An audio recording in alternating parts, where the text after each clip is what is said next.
So my name is Natelie Lynch, and I am a small business attorney. I'm going to try to maneuver this and talking all at the same time, and we'll see how much I can do all at once. But I generally work for employers, so I'm employer side, which I realize most people in this room makes you think I'm the devil, but I swear I'm not.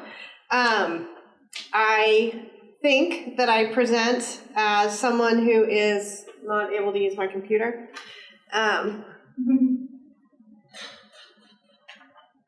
I think that I present as someone who is healthy, Caucasian, heterosexual female who's Judeo-Christian, and I will tell you that at least one of those is wrong. If that's not how I present, please don't tell me. I don't have time for self-exploration this weekend, and I'm just going to go with it. Questions at the end. There's reasons I'm ever watching. Just a little bit of my background, only so in that it'll color the rest of the discussion. So when I got out of law school, I went straight to a company. I didn't go to a law firm. I went to a company. And in that company, I worked with forensic psychologists. And the job that I had was conducting workplace investigations. And so I went in to workplaces that had trouble. A lot of that trouble was related to discrimination. It wasn't necessarily related to discrimination. Some of it was theft, harassment. I did board investigations, like, naughty acts on behalf of board members, things like that. But the majority of the work was related to discrimination. And the reason that is because we weren't cheap and nobody wanted to hire us unless they had to. And guess what? An employer has a duty to investigate workplace discrimination. So if somebody claims discrimination, an employer has a duty to investigate that. Now, what that duty looks like can vary a lot, which might be a little bit outside the scope of this talk. But just because you say I've been discriminated against doesn't mean somebody has to spend $5,000 looking into it. Today, I have gone out on my own. I have a small law firm. It's just me. That's how small it is. So I'm also an entrepreneur, and I get, but I've been an employee. But I approach a lot of what I do backwards because I saw so much bad acts in the workplace that, for example, my handbooks are not like what other attorneys do. A lot of attorneys tend to say things like, don't commit assault in the workplace. I'm like, oh, that's illegal. Are we really making the line where the cops come in? Like, how about we just act nice to each other? So that's kind of the perspective that I've come to you with. And I realize that this is a job fair, and so I'm assuming most of you would like to find new positions. But I'm going to talk a little bit about some stuff that has to do with what happens when you're in the workplace, because that's the ultimate goal, and also because it'll color moving into those roles. And so what is protected? And I'm going to go through this, and then we're going to get to the comedy part of my show. But what is protected? Your race is protected, your age, your sexual orientation is protected, although that's an issue that's very much keeping up. You were asking about keeping up with technology. Well, just keeping up with societal norms and also court rulings. I mean, the court made the law, but the law still isn't caught up with the court. But so sexual orientation issues are pretty prevalent and coming up a lot. So it's kind of hard for me to talk about those with certainty, but it's certainly a protected thing now. Discrimination based on gender, your genetics is protected, your health and religion. You are also protected from harassment. And that's a weird thing for most people on this planet to understand. There's only a few, you have to be a very specialized attorney to kind of really get that, because discrimination is a form of harassment. And so I can't just say you're supposed to be free from harassment. There's really only certain kinds of harassment that you're actually allowed to be free from. So the comedy part of my show, I want to talk about what isn't protected. Being a smoker is not protected. And by the way, these are all things that I've done investigations into. Being a smoker is not protected. Being flamboyant is not protected. Cultural and societal norm interactions are not protected. If you are maybe you're a nerdy IT guy. But an incredibly nerdy IT guy, that's not a protected class. Being nerdy is not protected.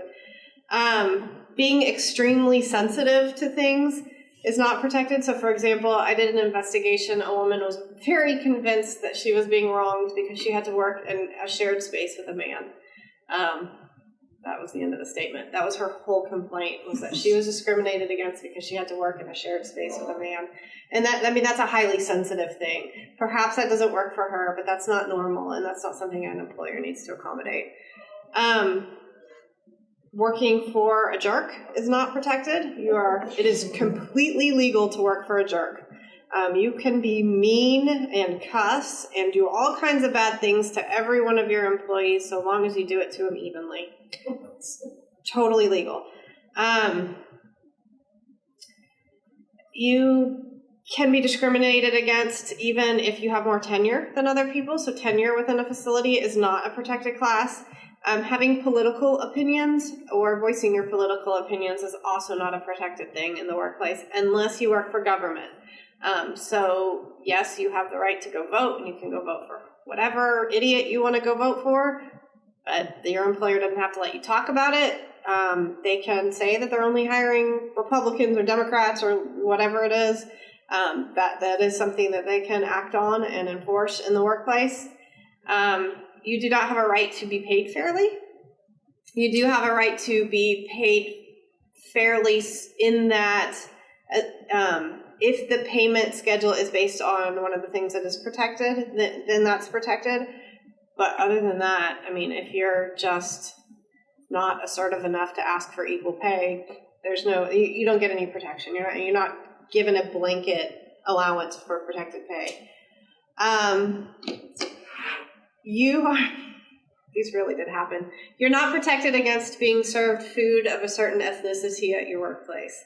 If they only serve Italian food at the Christmas party and you're not Italian and that's offensive to you, I'm sorry, but you're out of luck.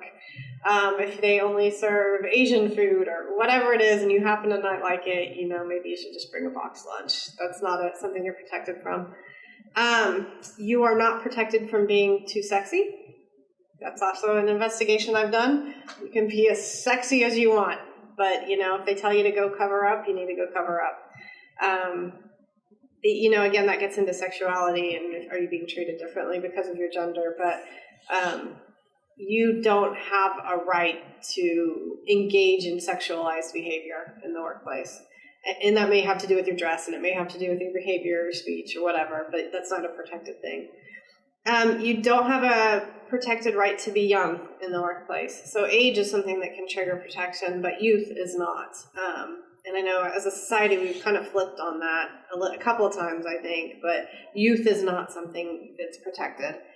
And so you guys I was eavesdropping, and you brought up something that I wasn't planning to talk about, so I'm going to wing it.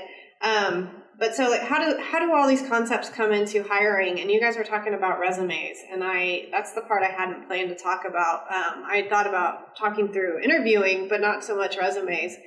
But I think they kind of parallel. There's the idea that you are coming to a position and you are presenting as who you are. And there's a time and a place in some people's lives where they either want to assert that they are of some protected class or not assert that they are of some protected class. Some areas of protection are pretty hard to hide. I doubt you have ever gone to an interview as a Caucasian woman. I bet you never have. It'd be kind of hard to hide that. There are other things that are a little bit easier to hide, and I don't know what to tell you except that's your choice. If you have relative ability and really don't need the money anyway, and you're trying to make a point in the workplace, go do what you got to do in your interview.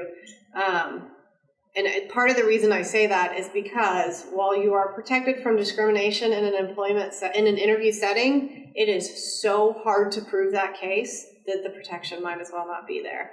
I know there was the recent Abercrombie case, but I mean, holy cow, she didn't pay for that lawsuit. A lot of other people did. And, companies aren't walking around looking for lawsuits to fund. So while technically there's protection in an interview, I encourage you all to, to the extent you actually want the job, at least don't act flamboyant in an interview setting or on a resume, because you're never going to prove that up. Did you have a question?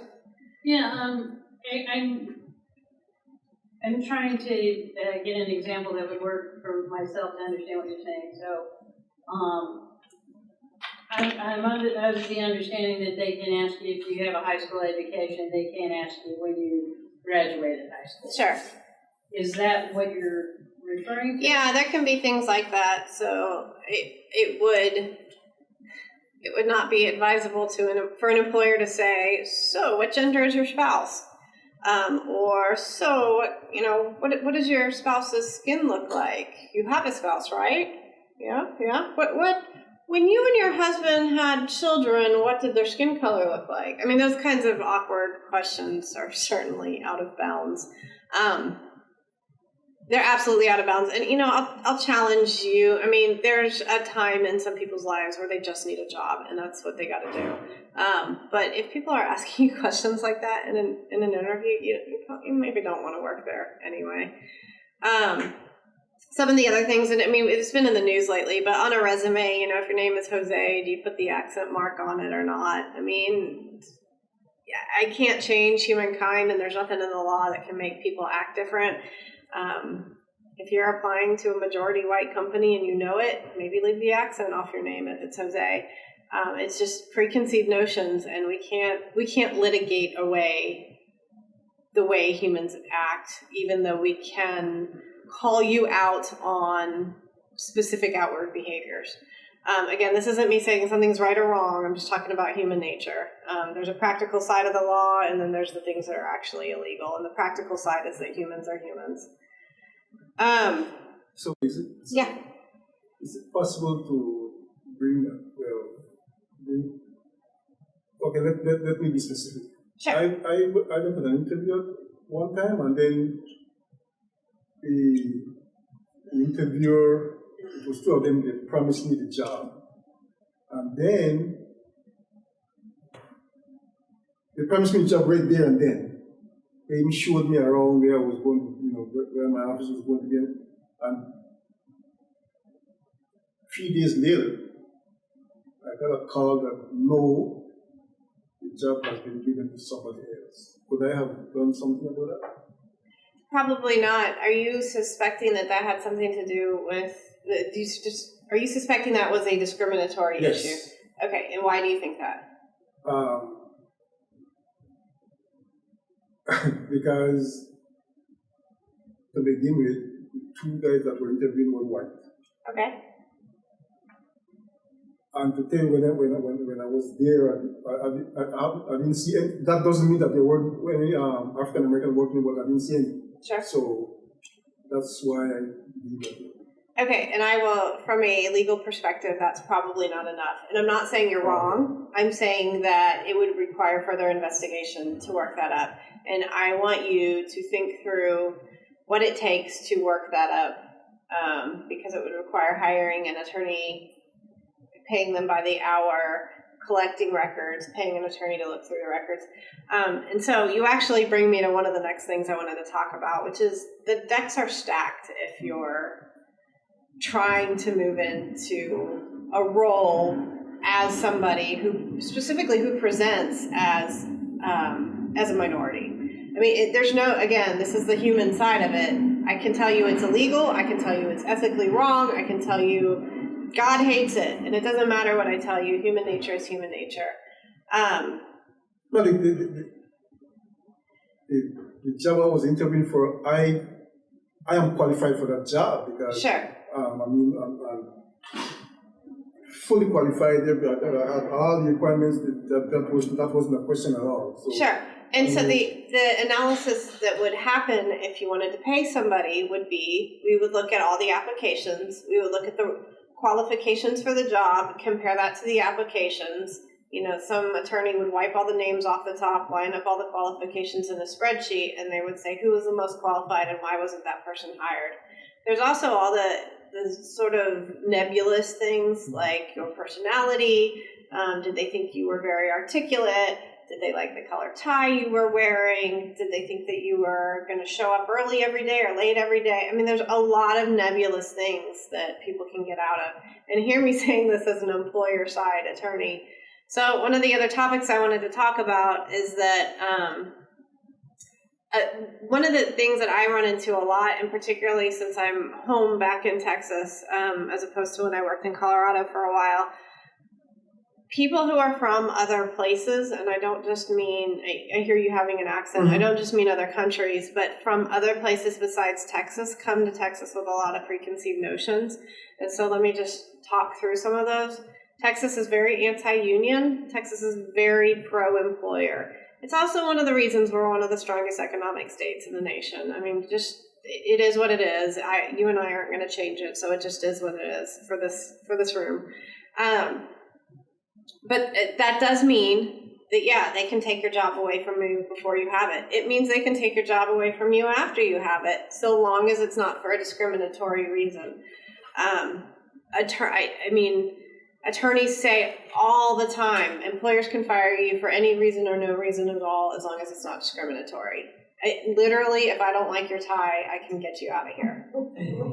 That's a completely legal reason for me to fire you and terminate your employment. You probably won't get unemployment because it wasn't a discriminatory reason.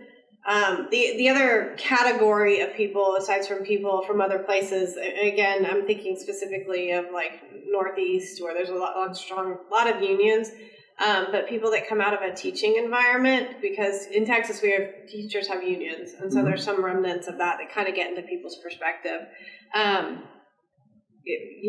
Tenure doesn't matter. That's not important. If you have more education, but you're stupid, that it doesn't matter. We're going to hire the other person ahead of you. None of that particularly matters. Again, in Texas, anybody can be fired for any reason, for no reason or a good reason or anything at all, as long as it's not discriminatory. So I'm kind of sounding like the bad news bear, and I realize that. So let's talk about strategies for finding a good job. Again, I fully acknowledge, and I've been in the place where I just needed a job. And if I was going to be discriminated against for a little bit while I looked for something better, you can go do that. And I get that. There's a time and a place in life, for everybody's in their life like that. They just need a job. But if you're in a position where you can look for a good job and you're looking for a career, I have just a couple of things to say about how to find a good employer. And the number one thing is that being a minority doesn't get you out of any work. You still got to do all the same homework that you hear everybody else doing. There's no trick. There's no fancy, I'm gay, so I'm going to throw my gay flag and see which way it goes, or flip my African-American coin and see if it lands heads up. I mean, there's no trick. You got to ask for the community reputation of the employer. This is Austin. We're still not that big. I know we're growing, but we're still not that big. You know somebody that works at most of the big employers. And if you don't, you might know somebody that works there, has worked there, knows some of the people. It's so easy to find people online now. Google the hiring manager, look on their Facebook page, see what's going on. I mean, you'll get a sense for people. I mean, discrimination aside, there's just some people you don't want to work with anyway. So you can do that. A couple other things when you're at the workplace, and it sounds like you did this, but you can ask for a tour of the workplace. And that's good because it shows the employer that you're interested. And so the employer knows that you are engaged and you're interested and you're really thinking about your future with that company. The other thing it does, though, is it lets you see people's workplaces. I mean, if somebody's got a KKK sign up, they're probably not going to want to work there. You can also ask to use the restroom before you leave. If you have gender identity concerns, go to the restroom that you would normally go to and see how people react. That's something you can do. You can also go to the interview early, stay a little bit late. I was at an interview once for a job, and I ended up just for whatever reason, getting caught locked out of a room with a guy that worked in the back of the house. Man, he talked my ear off. And it was all good things, and I was very happy to get hired by that company, and turns out I still talk to Doug.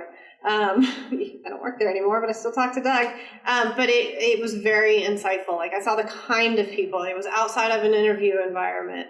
Ask people for a second interview, ask to talk to them. The other suggestion that I have, particularly if you have concerns that there's going to be discrimination in your workplace environment, is find a mentor and your resources as soon as you get there. So something else that you need to know about having discrimination type claims in the workplace, you have to report them. I can't, if I endure horrendous discrimination and it is so bad that I quit, I'm not going to get anywhere unless I told somebody about it when it started. So I'm not suggesting being a tattletale, because that comes up with, you'll have a whole lot of other issues if you get, identified as the tattletale. But find your resource, ask them how they want to be communicated with. You don't have to say, I'm anticipating being discriminated against, what should I do about it?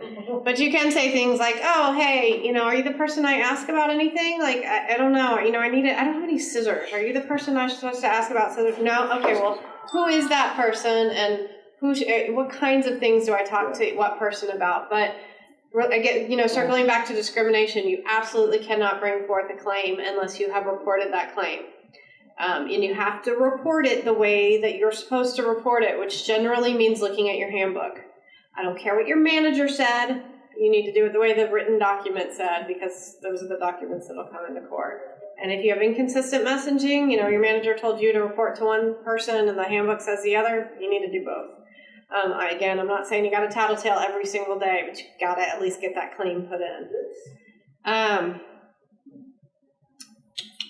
There's a couple other situations, and this is a part of it where I'd like to get a little bit interactive, but some other things that come up that can be awkward in our transitioning, particularly as, homosexuals have more rights in the workplace.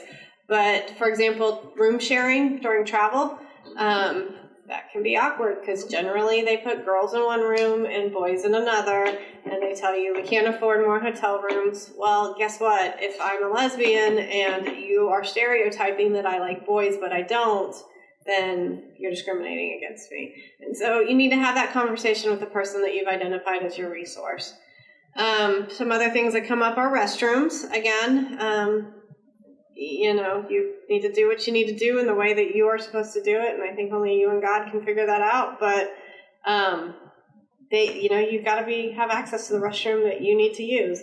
Employers are allowed to ask for some accommodations. So that's kind of, I don't want to say that's new because it's as old as time, but it's an issue that's just getting light. And so if they ask you for some reasonable accommodation, like could you try not to go in there when there's a line out the door already? They can ask you that, but they can't ask you anything unreasonable, and that standard is so gray, I don't know how to help you clear that up. Not many people do. I guess only a handful of judges do. But I want to circle back around to what's protected and what's not. So if you appear to me to be African American and I appear not to be, if they ask us to room share and I say, well, I'm a lesbian, or, that's my reason that I might not share with you. But if I say, but I'm white, that's not a good enough reason for me not to share a room with you. There's they weren't assuming anything improper about me when they made that request. And keep in mind, that's been a business, the room sharing thing especially, that's been a business norm for decades. You need to be the one to voice that you need some accommodation that way. So this is the part that I wanted to ask. Are there other situations that you guys have encountered where you weren't sure what to do with it? Room sharing is a good one. Restrooms are a good one. Is there anything else where you felt like, for whatever reason, the expectations were things that you shouldn't have to accommodate? Yeah, Chris? The only one I know the name for. My stepsister had an interesting situation where, working as an actress and a model, she was auditioning for a role. And they told her, you're not right for this role. We're looking for a white woman. I don't believe in interracial marriage, and I would never cast her in this role. They made it kind of unnecessarily personal. So in the sort of media world, I understand why someone might be looking for a certain kind of character. Sure. But to kind of get a little nasty about it was unnecessary. It's if you're working as a contractor, or if you're working outside of a W-2 salaried employment, sort of. Sure. Do you have any kind of rights as that kind of just part-time worker? So you asked a couple of questions. So yeah, you're right. If you're putting on a movie with KKK people, you're not going to cast a black person in the robed roles, and that's okay. That's the whole point of that role. And I also want to point back to saying it's not illegal to be a jerk, because that part wasn't illegal. But I think I actually need to know more about it, and that's such a lawyer answer. I need to know a little bit more about it, because is it that he never wrote roles for a certain kind of person, or is it just that his creative passion was in some role that never had interracial marriages? I mean, that one would be hard. If he had a consistent history of never casting a single interracially married person, like that conversation should have never come up, except to the extent that he was saying, well, I hired a white husband, so I'm not hiring a black wife for this role. But if he's saying, you black woman have a white husband, so I am not hiring you, that's a different situation to me. I mean, that would be illegal. Again, what are you going to do about it? It's expensive to do something about it. The flip side is people get bad reputations, and karma comes around sometimes. On the W-2 issue, no, you're not an employer. It's not an employee-employer situation, so you lose a lot of protections. There's a couple caveats to that. So, for example, if you're ever a contractor or subcontractor or a subcontractor of anyone who's ever getting federal or state money, then you're absolutely protected. The protections that flow with government money are good. So Dell gets government money.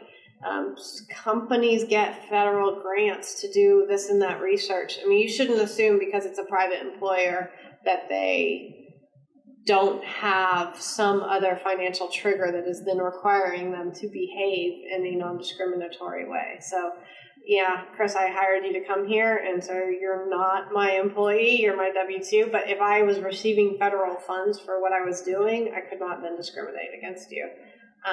So that's a hard issue. I mean, and you can't go to the accounts payable and say, hey, where'd you get that money you're paying everybody with? Any of that come from the government? Because I'm thinking about filing a suit. It's a little tricky, right? All right, and then I'm sorry. Does somebody else have something else? Yeah. What about this situation? I'm speaking about myself. Okay. About this principle. Mm-hmm. I'm not from here. That is true. Okay. And she said that because of that, she doesn't want me in the classroom. So I cannot teach U.S. kids because I was not born in the United States. I would be misleading these kids when it comes to presenting the lessons. Are you a citizen? Yes, I'm a U.S. citizen. But she doesn't know that. Okay, so that's national origin discrimination, which I didn't mention earlier, but a national origin is a protected class. So you're a citizen afforded the rights of every other citizen then. If you were not a citizen, if you were on some either temporary or permanent visa, I would have a different answer. But because you are a citizen, then treating you differently because of your national origin is discriminatory. And on that note, I want to tell just one other funny story. It's funny because it's over. At the time, it was not funny. I represented an employer who terminated a young woman because she was horrible. And she proceeded to sue them, which a lawsuit, again, you have to tell your employer that there's been some discrimination. Once you do that, that gives you rights with the Texas Workforce Commission that was just here for unemployment, and also with the EEOC. You cannot go straight to the courts, incidentally. You can't go straight to the courts with a discrimination claim. You have to go through the EEO, and it requires that you exhaust your administrative remedies, which includes telling your employer you were discriminated against and working with them. So she filed suit against us because she was discriminated against. This woman, again, presented as a woman. She was probably attractive when she was younger. She was getting a little older. She had blonde hair. She had blue eyes. She was pretty pale. And she sued my employer for treating her differently because she was Asian. And so that was interesting to us because she did not present as an Asian. And so it was difficult for us to understand how we had discriminated against her when we did not realize that she was Asian. Again, it's all about how you present. It's not about what you are. but I indulged her, and I actually did some genealogy on her, which kind of brings me around to don't make stuff up. Turns out she was from Singapore. Her family had moved there from Spain.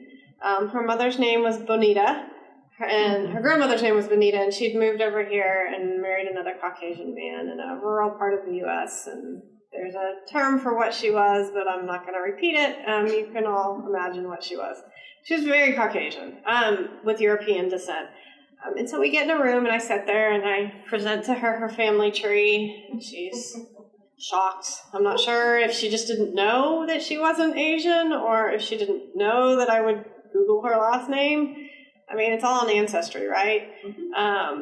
And our government keeps records of imports of people as well as goods, so I could find her records. It was out there. Anyway, it was hysterical. My point is, don't make stuff up.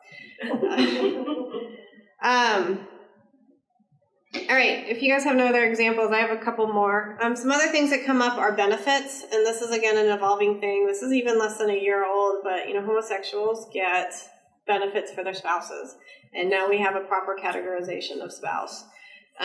But even before that, they got those rights, and it is my understanding, I'm hearing grumblings that some employers are still not providing rights to spouses of homosexual couples in an equal way. And so it's been weird what I've heard. Things like a lesbian couple can have dental care for the children and the spouse, but not general medical care yet for the spouse and the children. Like, just weird combinations of it. I mean, and you have to give people a little bit of time to get administrative procedures right. Like, I mean, the healthcare system is huge, right? It's not like you just flip a switch and everything gets better. I mean, there's some paperwork that has to be fixed.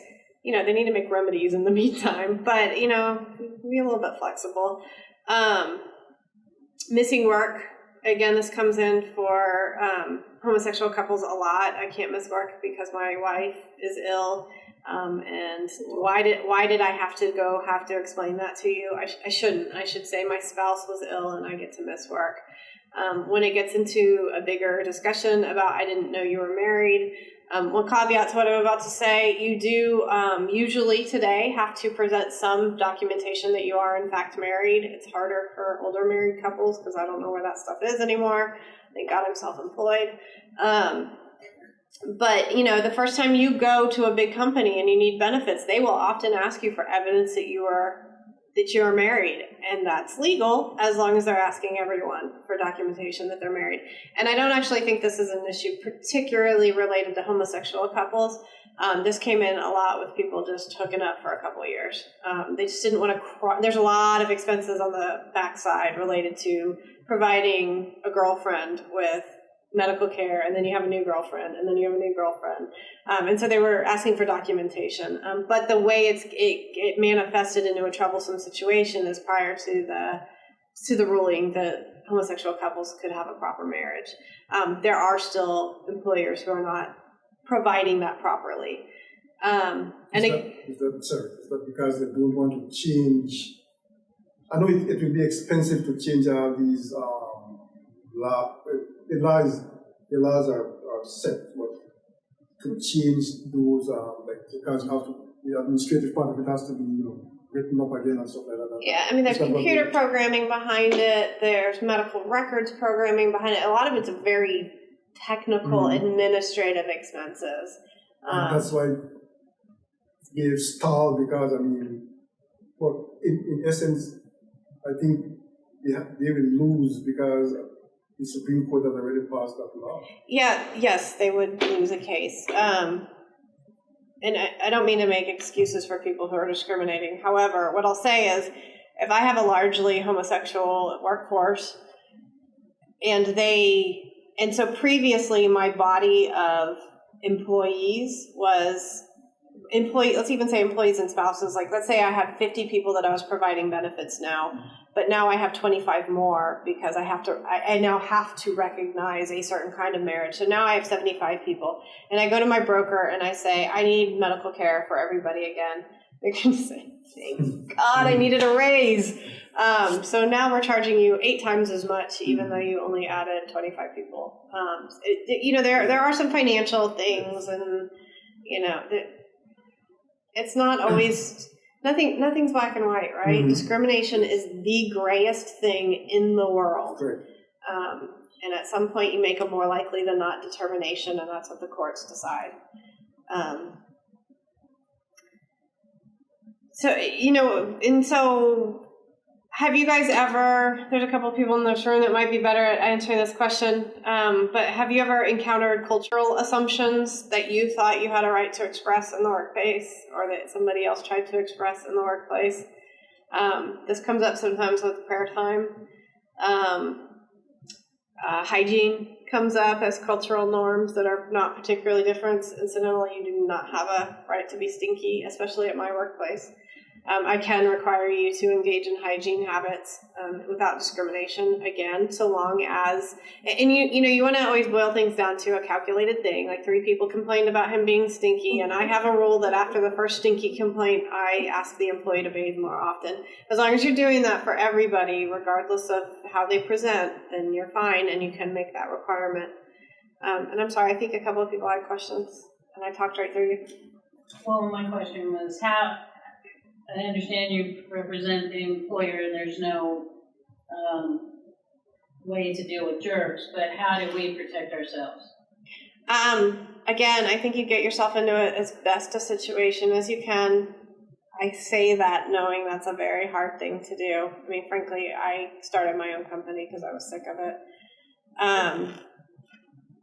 I shouldn't say that. If you guys ever knew the last employer I worked for in Texas, they were a lovely group of people. They really were.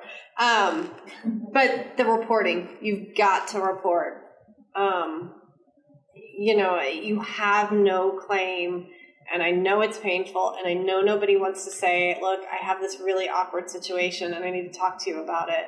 But you have no claim, and you've never, and to be fair, you've never given the employer the opportunity to correct the situation.